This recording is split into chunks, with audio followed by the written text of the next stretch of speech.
हे नवका पानमा हग भेलयो बाबा पुराना भेलया मोला हे छोटे छोटे खिलियाँ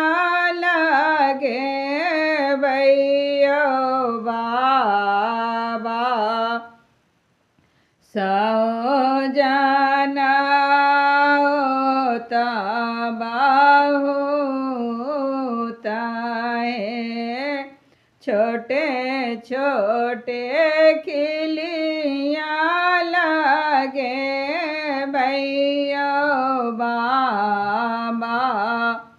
सौ जाना